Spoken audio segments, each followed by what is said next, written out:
So today I would like to try something a little bit more different, and I read this, or rather I listened to this video on YouTube about articulation and becoming a better speaker and really mastering and exercising your pronunciation, how you speak, the gaps, the spaces, the pauses, the tonality variations, all those things, how they culminate into a much better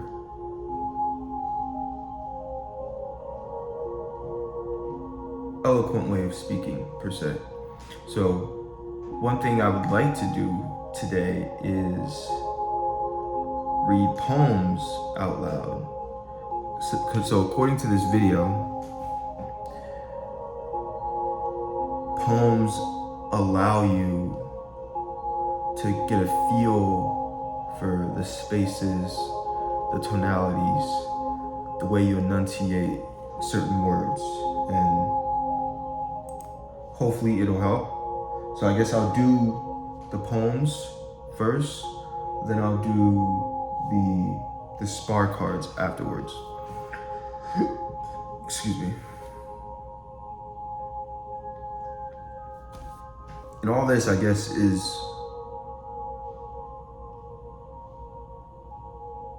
an attempt to just become better in all fashion, right? To fill a word. And I work out consistently, take care of my physical health. I read, not so much consistently, not as consistently, but weekly, 3-4 days out of the week, I'm reading something that is nonfiction, something that is informative, and some things that are quite difficult. Right now I'm reading The Changing World Order, Principles for Dealing with the Changing World Order by Ray Dalio. And as I work on my physical, my mental, my spiritual, I've made certain commitments, certain agreements with myself as far as prayer is concerned. When I wake up, or even before I eat anything I put into my mouth, I'm not really on top of those as of yet because they're newly implemented, and I'm hoping that they will introduce a level of awareness into my everyday life and ultimately those specific activities. Hopefully my hope is that it will allow a period of reflection or pause, which it should increase the awareness of that activity so that it's more meaningful, it's more potent. So I'll start by reading the poems, and this task or goal of increasing my articulation is due to the fact that I've realized your voice, how you articulate yourself, how you express yourself is the main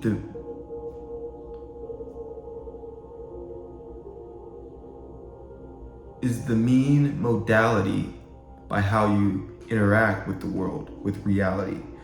If you can express your thoughts, your ideals, your beliefs in specific topics enough, or to the point where you can influence or persuade people into your worldview and what you see, it makes you a more powerful individual. It makes you a more competent man. It makes you deadly. Because if you can move, the pen is mightier than the sword, as they say, and if you can move people with your words, if you can touch the human soul, the heart, with your vocal cords, the vibrations that you're emanating from your vocal cords, you're unstoppable. Everything else, as far as skills, whether they're hard or soft, they can come later.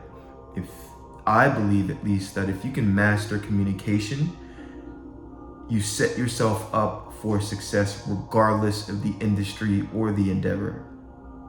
And part of articulation is increasing that lexicon, increasing the vocabulary that's available in your repertoire in real time. And you only do that by reading more books, by practicing tonality variations. And that's part of the reasons why I started these videos. It allows me the space to speak freely and also reflect on it and analyze and see how I'm using my words and how I'm coming across. And hopefully, not hopefully, but I know that over time, on a long enough time frame, I will get better. So we'll start with the poems. And these are poems by the Arabic poet Rumi.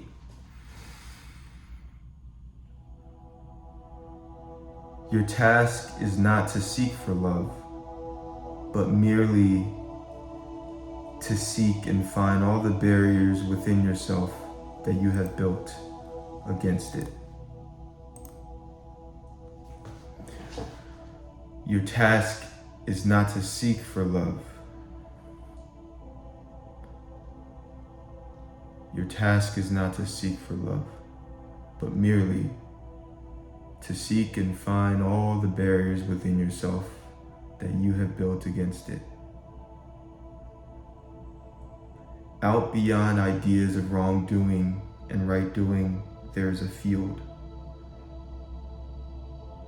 Out beyond ideas of wrongdoing and right doing, there is a field. I'll meet you there when the soul lies down in the grass and the world is too full to talk about.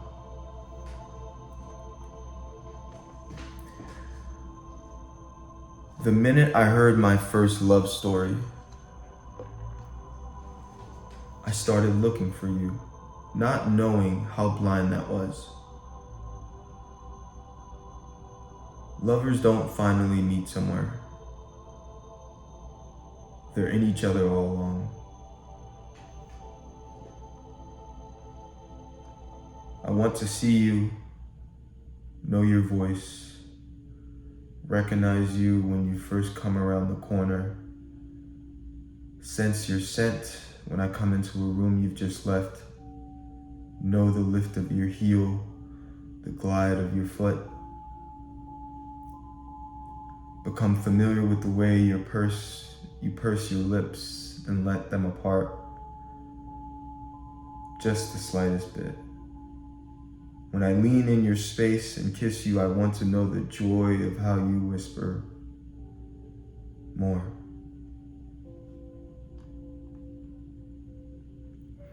I said to the night, if you are in love with the moon, it is because you never stay for long. The night turned to me and said, it's not my fault. I never see the sun. How can I know that love is endless?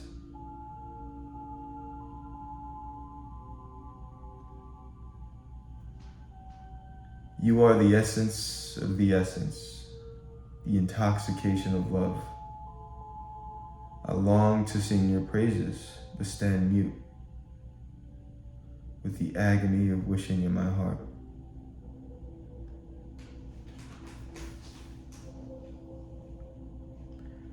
If I love myself, I love you. If I love you, I love myself. Lovers find secret places inside this violent world where they can make transactions with beauty. Oh, that's a good one. Lovers find secret places inside this violent world where they make transactions with beauty. If you are seeking, seek us with joy, for we live in the kingdom of joy. Do not give your heart to anything else, but to the love of those who are clear joy. Do not stray into the neighborhood of despair, for there are hopes. They are real. They exist. Do not go into the direction of darkness, I tell you. Suns exist. Love isn't the work of the tender and the gentle. Love is the work of wrestlers, the one who becomes a servant of lovers. Is really a fortune. Love isn't the work of the tender and the gentle. Love is the work of wrestlers. The one who becomes a servant of lovers is really a fortunate sovereign. Don't ask anyone about love. Ask love about love. Love is a cloud that scatters pearls.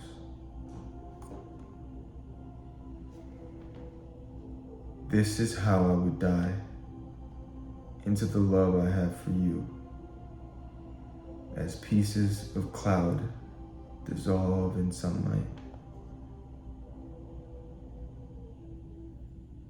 Love so needs to love that it will endure almost anything, even abuse, just to flicker for a moment. But the sky's mouth is kind.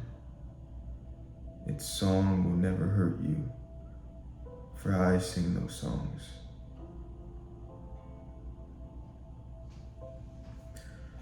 Love so needs to love that it will endure almost anything, even abuse, just to flicker for a moment. But the sky's mouth is kind. Its song will never hurt you, for I sing those words. Last one. Goodbyes are only for those who love with their eyes. Because for those who love with their heart and soul, there is no such thing as separation.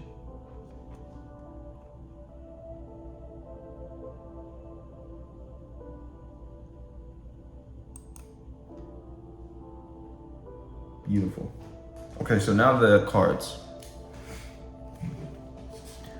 Audrey Hepburn said, "The most important thing is to enjoy your life. To be happy is all that matters." Do you agree or disagree? Why?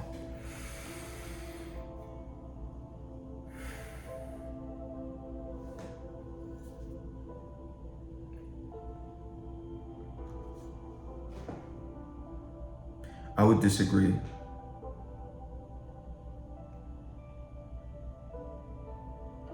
It's my perspective that happiness, although it's filled with elation,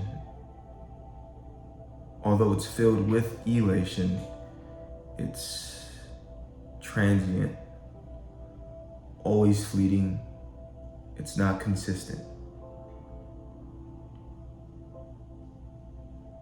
There are some days where you wake up and you're happy to be alive, you're happy to go to work, you're happy to be with friends and family, and then the next day you could wake up and be in a terrible mood and be pissed off for God knows what reason.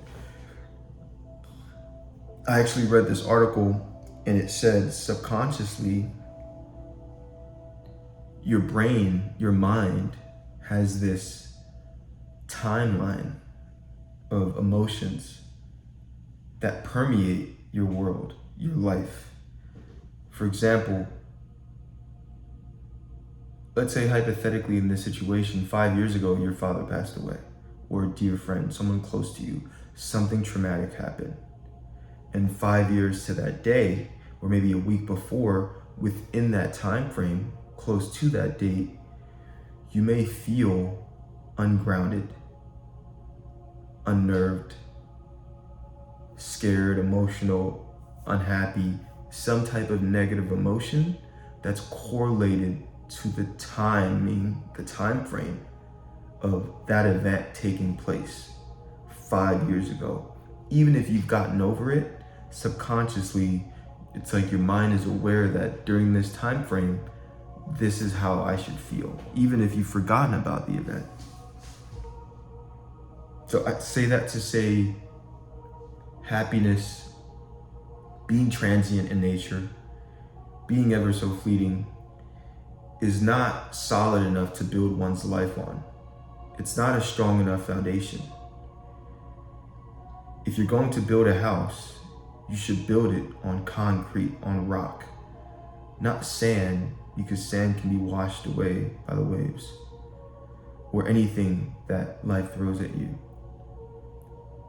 If you seek happiness, all it takes is for one unforeseen event to come or manifest within your life to take that happiness away. And in this life, the flood's coming, the storm will come. It's inevitable, unequivocal. So to build one's life around the idea of happiness, chasing happiness, is flawed in my opinion. Happiness is a symptom and a byproduct of certain things. Happiness is actually a derivative of fulfillment, and fulfillment. And fulfillment isn't necessarily, just because you're fulfilled does not mean you feel happy, at least all the time. You can be fulfilled in your pursuit of, for example, in my situation, there's a level of fulfillment I gain from providing for Aileen and Julius, for my family. Because as a man, I feel like being a provider is vital. It's my role. It makes me a fulfilled person, a fulfilled man.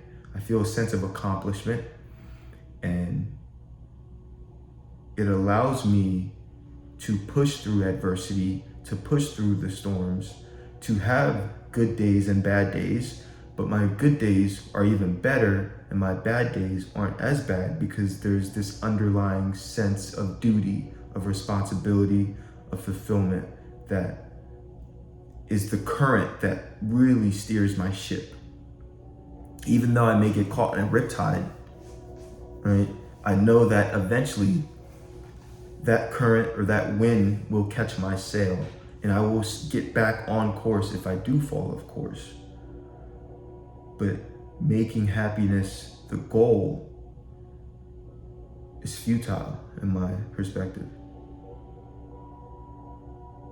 Happiness is not strong enough to satiate the thirst that we garner throughout life. Happiness is not the bedrock for which you want to lay your altar, because it will get disrupted.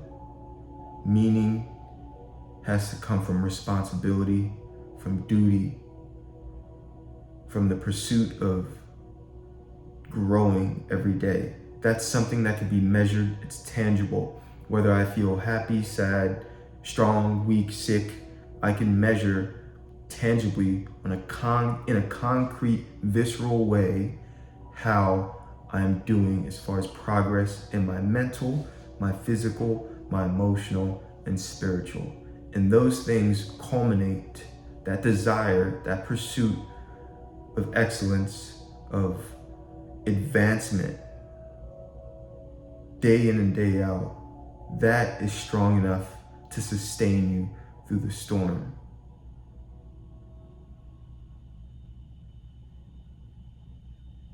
So no, I disagree. Happiness is not the most important thing. 2-ton. What is the best argument for or against believing Santa Claus? Oh my God. Okay, the best argument for it is that, I guess when you're a child, it injects this level of this sense of magic in the world. this idea that regardless of your environment and your situation at home, there's this ever-pervading force, concept, idea, person that is always looking out for you. And as long as you do the right thing, you will reap the benefits. You will reap the rewards. And it brings people together. It inspires friendship. It fans the flames of love. And it's a tradition that brings families together. It's important in that sense. But the counter argument to it is that Santa Claus really is just a ploy for corporations, multinational corporations and governments to extract resources from the populace. I think the idea that this man in the sky is the one that's giving you gifts and not your parents who are working very hard for it is deleterious, the relationship between a parent and its child and their child.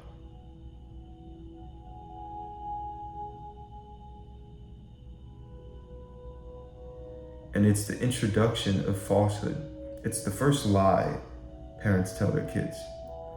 And although it's a white lie and it's minor, I think eventually when the kid does come of age and they realize that it was all bullshit, there's a level of distrust, not only in the parents, but society as a whole, because they put on this charade for the sake of their enjoyment and for their pleasantry.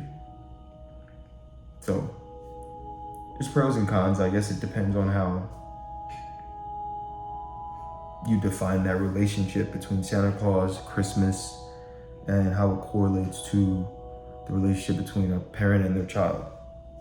Mondo, with climate change, homes along the coastline are vulnerable to hurricanes, severe flooding, and storm damage.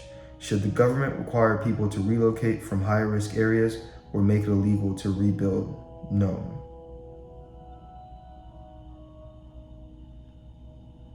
No, I do not. I mean, climate change is something that happens on such a long time frame that we can't even really ascertain the true effects of it.